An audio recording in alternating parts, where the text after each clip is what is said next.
Good morning. Ito ang aking alagang bantam. Ito yung cock at ito yung hen. Bali, inalagaan ko to simula noong January 2024 lang. So, nakapagsisiw na siya ng 4 na sisiw.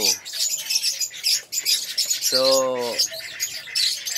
hindi na natin siya pinalahian kasi dadami sila. Hindi natin, wala tayong paglalagyan.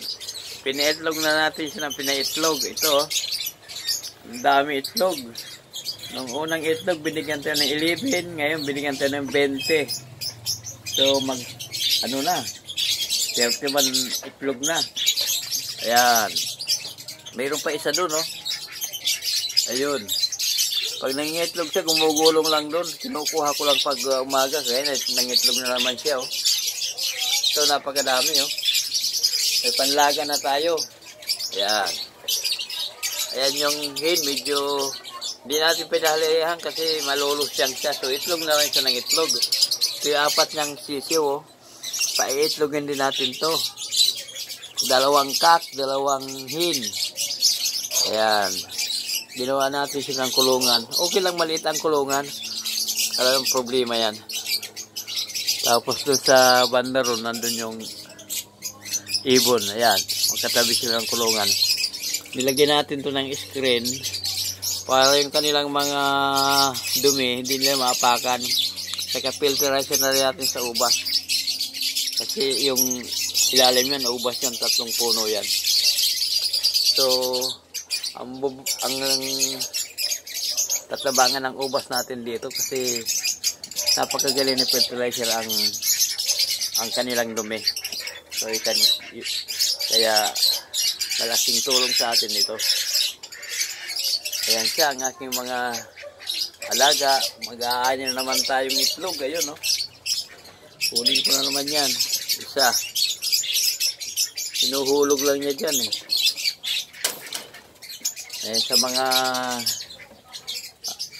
idol, kailangan nating gumawa ng parang para din tayo bibili ng itlog. Napakamahal yung itlog ngayon. Yes, siya. Padadamihin ko pang padadamihin yung inahin niya. Mga 2 inahin yan, eh. So, kung bigyan tayo ng pagiging 3 sila, bigyan tayo isang itlog araw-araw. Di 4 sa isang araw. Kaya, mayroon tayong panglaga, pamprito.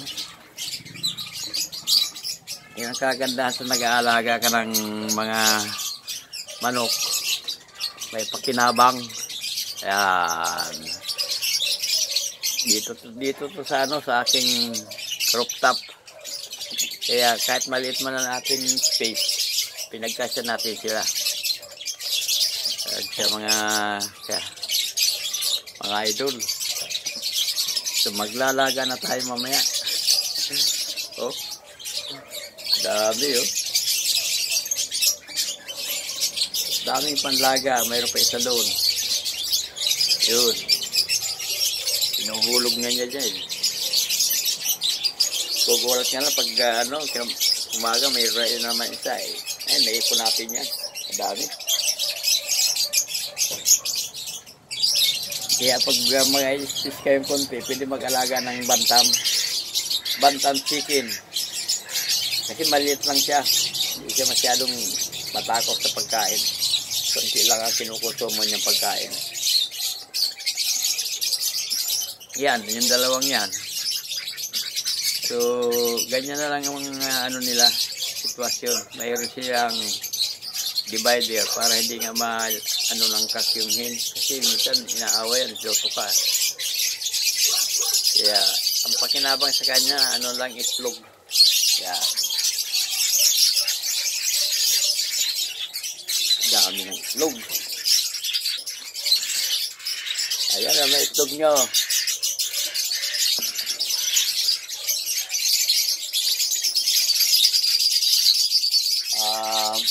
Susunod pa itlogin natin dyan, yung itik.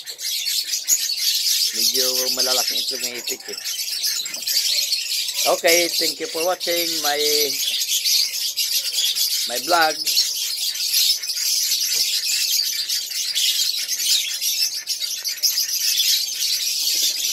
Bye-bye.